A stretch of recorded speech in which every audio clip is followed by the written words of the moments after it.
I'm ready. Hello, how are you doing?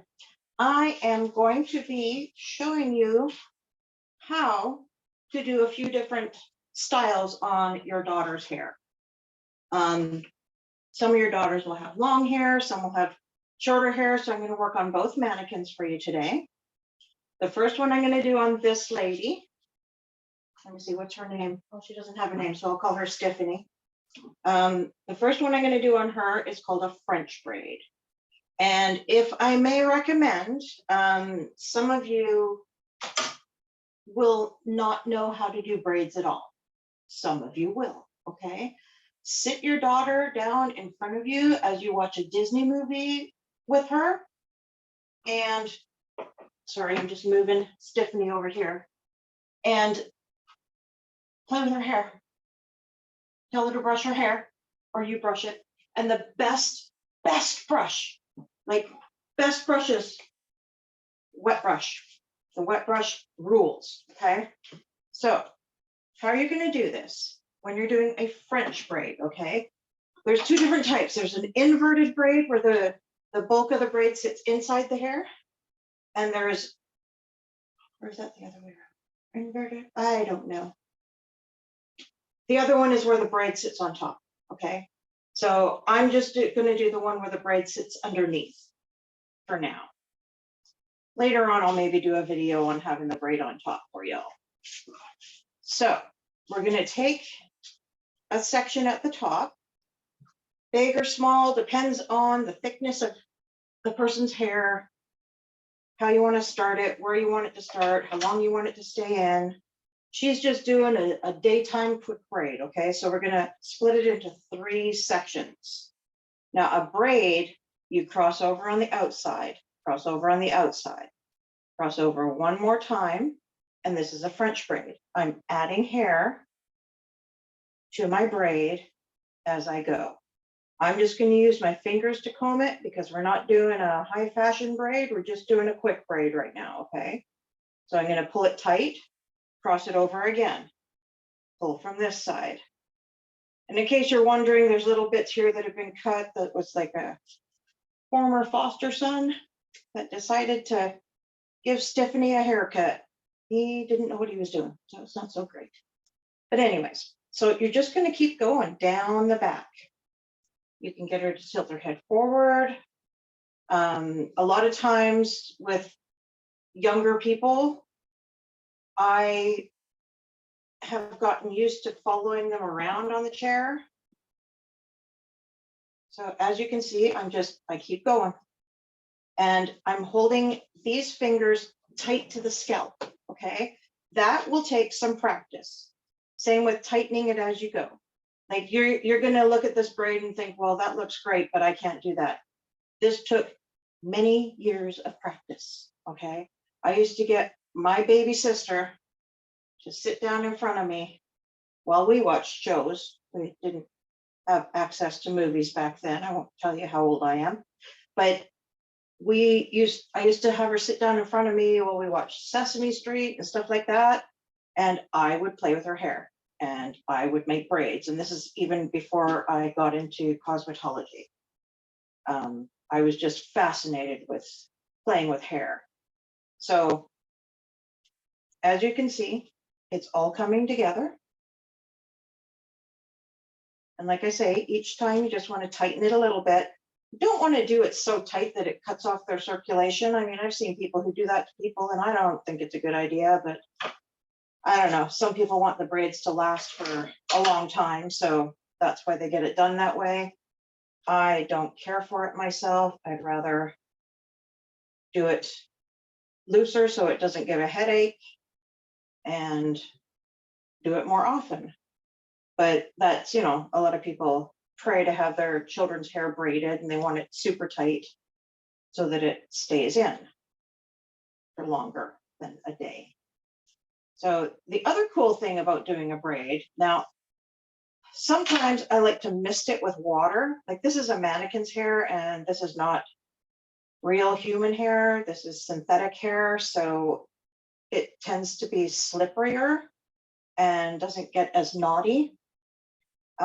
With human hair, if you dampen it as you go, the hair will stick together better and give a more smoother braid if you just dampen it a little bit. And then the next day or 2 days later, you can take that braid out and your child will have wavy hair, which is kind of fun. My daughter likes doing that with her hair. So there are a few different kind of elastics, rubber bands, whatever you want to call it. In Canada, we call them, well, I call them elastics. See, my lady's shedding. So there's a basic French braid on my long-haired mannequin. The one that I used here is a very thin baby rubber band. I don't know, get that in close and see if you can see that. It's very thin. These ones have a little more substance to them. And these kind of things you can get like in packages. I keep mine in a little box because my daughter decided to organize it for me. Now, the other thing that we're going to need on my other lady here, and her name is Kaylin. Kaylin has some shorter hair. So we're going to find with hers that some of her hair is going to want to fall out, okay? So I'm going to show you how to use some bobby pins. A lot of people put bobby pins in incorrectly.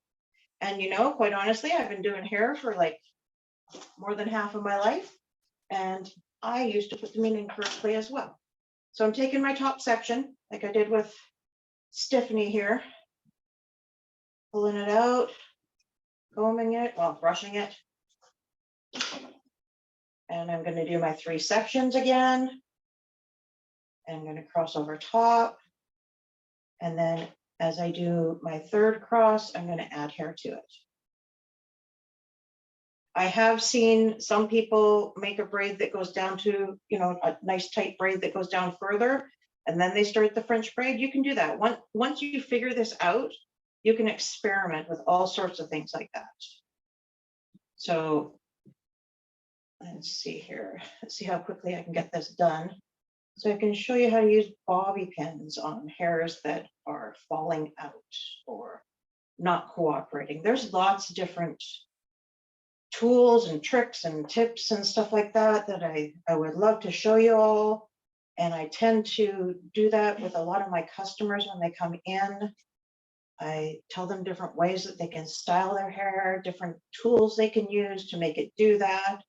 I especially like to teach science when I'm doing hair, because hair is all about science. It's when you put water in hair, you're breaking hydrogen bonds.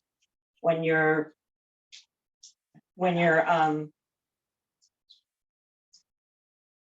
applying heat, you are softening hydrogen bonds.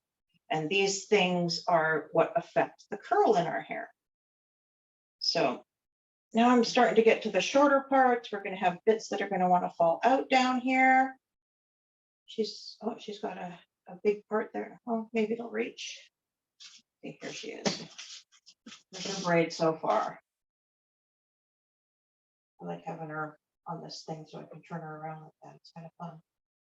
So anyways, I just like to give tips and tricks and tell people how they can do different things with their hair that I've learned over my many years of doing hair. Okay. So she has a very short little braid here, and it's got bits and pieces falling out. So first off, I'm going to make sure on Kaylin to use one of the thicker elastics, just to hold it in a little bit better. Okay. Now I want to tuck it up and underneath. So I'm just going to go like that. And so here is a bobby pin. I will also show you, there's a few different tools you can use to help out. Okay. There are, and of course I have giant, oh, is that a smaller one? No. I have like these giant hairpins, okay? I use these to put my hair up in a bun. These are bobby pins. They have like the little bumpy side here. Now, most people put the flat side the flat side towards their scalp. It's the bumpy side you want to lock in and put toward your scalp. So, new trick. Well, no, old trick, but new information maybe. So I'm going to take my bobby pin and I am going to put it in this way so it locks it in better. If she had, let's say she had some hair falling out at the sides, I could pull that back and just put a bobby pin there. Just make sure that you're putting the bumpy side towards the scalp. That's going to help. Like I say, it helps lock it in. With a mannequin, it's not so important because they have a plastic head that doesn't move. With people, it's more important because we have skin on our scalp and our scalps move, and that's going to help lock that in. So here's my short French braid. Here's my long French braid.